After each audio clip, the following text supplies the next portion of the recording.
Hola a todos, sean bienvenidos a un nuevo video de Bastidas Math. El día de hoy vamos a comenzar con la tercera clase de álgebra. Y el tema de hoy es polinomios parte 1. Bueno, más que nada pongo parte 1 porque la parte 2 va a ser sobre productos notables. Y la parte 3 de polinomios es división de polinomios, teorema y teorema del resto, división por método de Horner y de Ruffini. Y claro que tenemos que tener en cuenta en el tema de productos notables, vamos a poner al binomio al cuadrado, la equivalencia de Legendre, diferencia de cuadrados, trinomio al cuadrado, binomio al cubo, equivalencia de Cauchy, suma y diferencia de cubos, trinomio al cubo, equivalencia de Steven, equivalencia de Argand, equivalencia de Lagrange, equivalencia de Gauss, equivalencia adicional, una equivalencia adicional, una equivalencia condicional, algunas equivalencias condicionales y algunas implicaciones notables. Y de allí también vamos a añadir, porque ya hablamos de la parte 3, la parte 4 será factorización de polinomios, la parte 5 será máximo común divisor y mínimo común múltiplo de polinomios y fracciones algebraicas. Y eso sería todo, claro. Claro está. Y de ahí podemos hablar de ahí ya terminaríamos con lo que son polinomios y vamos a racionalización. O sea, vamos a tener unas 4 clases de polinomios. 4 partes de la clase de polinomios. Así que comencemos. Pues un polinomio es una expresión algebraica que se encuentra formada por la suma de varios monomios, los términos, que son productos de coeficientes, que son las constantes, números que conocemos, y uno o varias variables indeterminadas elevadas a un cierto exponente, por ejemplo, x, y, x1, x2, x3, y las llamamos así porque su valor no está prefijado de antemano.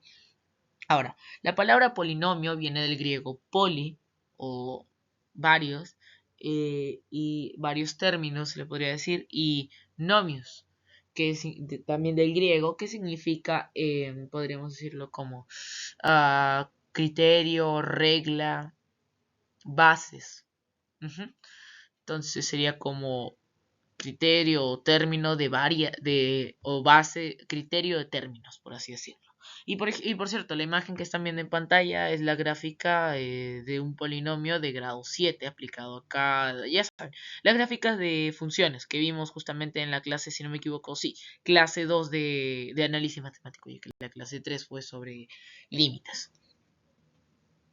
Ahora, para comprender la mayoría de conceptos, tal vez no requerimos más que fórmulas, pero polinomios es un tema con bastantes cosas interesantes y por eso he decidido para este video también incluir la parte histórica. Así que comencemos. Bueno, obviamente que la historia comienza con la resolución de ecuaciones algebraicas o la determinación de raíces de polinomios. Es la base histórica del origen de un polinomio, ¿no? Y está entre los problemas más antiguos de la matemática. Sin embargo, la elegante práctica y notación que utilizamos actualmente se desarrolló a partir del siglo XV recién, ya que primero vamos a hablar del famoso papiro de Moscú, que es aproximadamente de 1890 a.C. y se le llama papiro de Moscú porque justamente fue llevado al museo de Moscú por gran parte del tiempo y es el segundo papiro matemático más importante del antiguo Egipto, justo después del papiro de Rin. En el problema 14 se pide calcular el volumen de un tronco de pirámide cuadrangular, como están viendo en la pantalla, y pues el escriba expone los pasos: se eleva al cuadrado 2 y 4, multiplica 2 por 4, suma anteriores resultados y multiplicando por un tercio de 6, h. Finaliza diciendo: ¿ves? Es 56. Lo has calculado correctamente. En notación algebraica actual sería que el volumen es igual a la altura por t al cuadrado más b al cuadrado más tb dividido entre 3. Es decir, un polinomio de 4 variables o de 3 variables, podríamos decirle. Depende, porque le llamaríamos polinomio de 4 variables que, conociendo 3, permite obtener la cuarta variable, ya que no es v de htb, es v simplemente. Eso es lo que lo diferencia de lo que es en sí un polinomio. Pero la historia no queda ahí. ya que algunos polinomios como p de x igual a x al cuadrado más 1 no tienen ninguna raíz real, pero existe un conjunto de raíces posibles que se extiende a los números complejos. Todo polinomio no constante tiene una raíz. Ese es el enunciado del famoso teorema fundamental del álgebra. Y este teorema fue demostrado por Gauss en su tesis de universidad. Entonces, lo que también podemos añadir con respecto al teorema fundamental del álgebra es que también fue intentado demostrar por Jean Leron de Alembert. Intentó una prueba en 1746, pero fue fallida. Y sobre los números complejos podríamos decir que todo comenzó con Rafael Bombelli, que fue uno de los primeros en trabajar formalmente con esta clase de números, pero su interpretación todavía era confusa y René Descartes acuñó el término número imaginario, pero de una forma despectiva. Y por cierto, Gauss sí utilizó a los números complejos como parte de su demostración. Bueno, es que es básico, ¿no? Las raíces normalmente en la mayoría de polinomios que a uno se le pueden ocurrir son complejas. Y aparte que hay una diferencia entre la aproximación de raíces y el descubrimiento para fórmulas concretas de ellas, ya que claro que hay métodos como el método Newton-Raphson, que justamente utilizaba el recién descubierto cálculo diferencial por parte de Newton y Leibniz para resolver diversas ecuaciones. Método Newton-Raphson, podríamos hablarlo en algún momento. Y claro que se conocían fórmulas de polinomios de cuarto hasta cuarto grado del siglo XVI, ya que esto lo vimos con Gerolamo Cardano y Niccolò Fontana Tartaglia. Pero las fórmulas para polinomios de quinto grado fueron irresolubles para los investigadores durante gran parte del tiempo. Y es en 1824 cuando Niels Henrik Abel demostró que no puede haber fórmulas generales para los polinomios de grado 5 o de grado mayor. Y esto fue por parte del teorema de Abel-Ruffini. Y este resultado marcó el comienzo de la teoría de Galois, un joven de 20 años.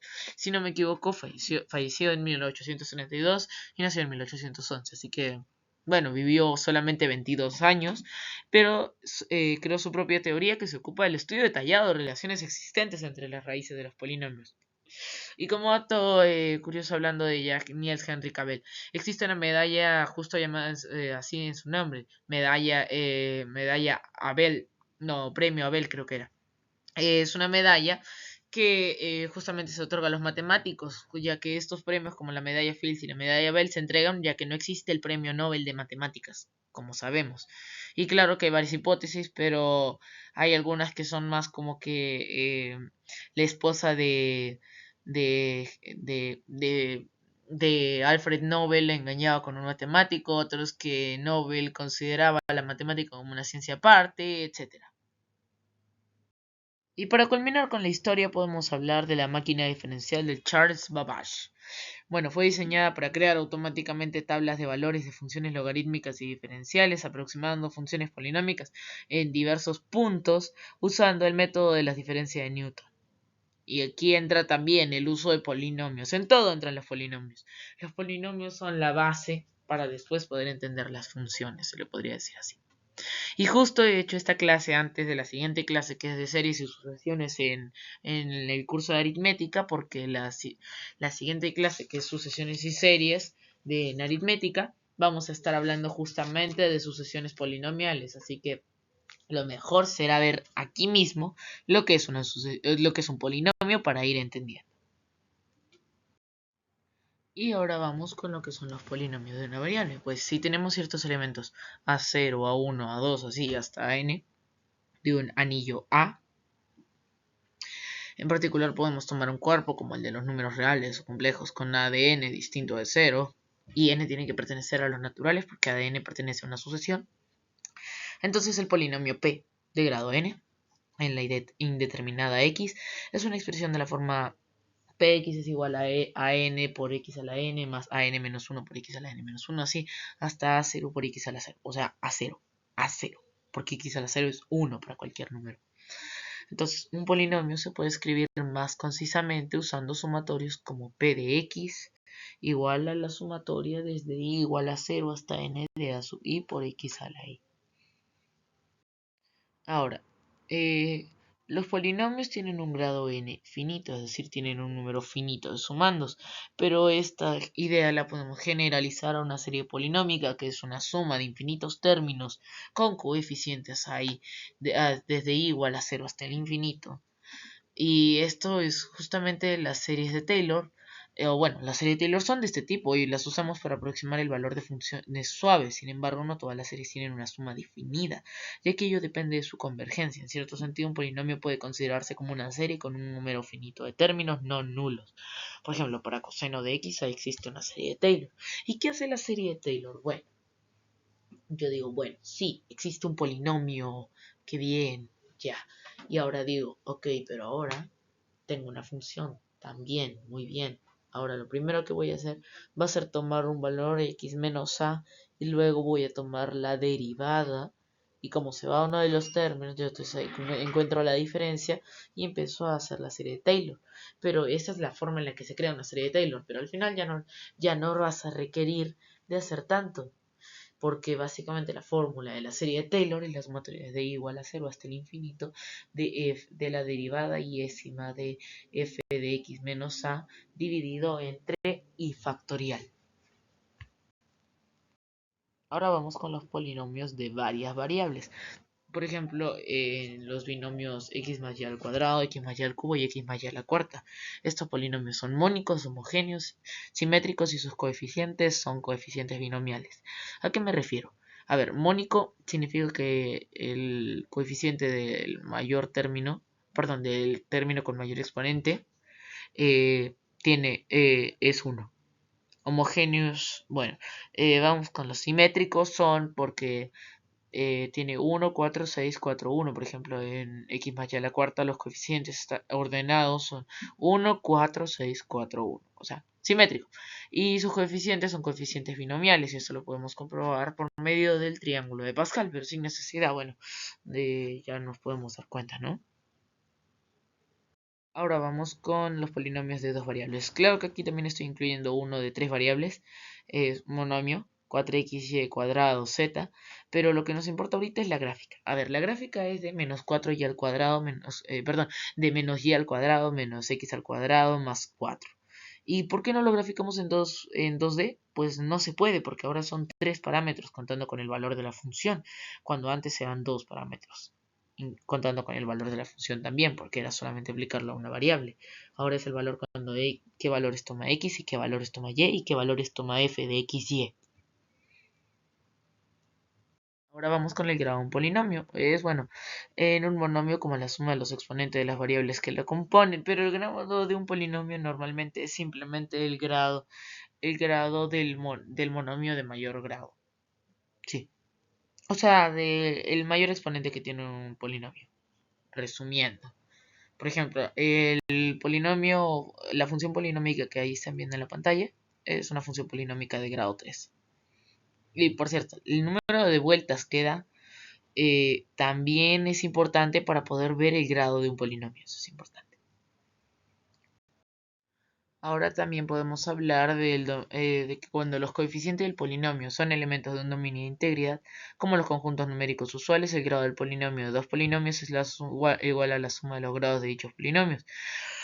Y en caso contrario, se verifica la desigualdad que el grado de P por el grado de Q es el grado de P más el grado de es menor o igual que el grado de P más el grado de Q. Y que puede ocurrir que los coeficientes directores de ambos polinomios sean divisores de 0 y por tanto el coeficiente correspondiente al grado de GR de P más GR de Q, es decir, grado de P más grado de Q, sea nulo. Ahora, algo que había olvidado mencionarles es que en un polinomio, justamente hablando de los coeficientes, siempre los los exponentes tienen que ser números enteros positivos. No pueden ser ni raíces, ni números irracionales, ni siquiera números negativos. Todos tienen que ser números naturales. O bueno, números enteros positivos, porque estamos contando con el cero.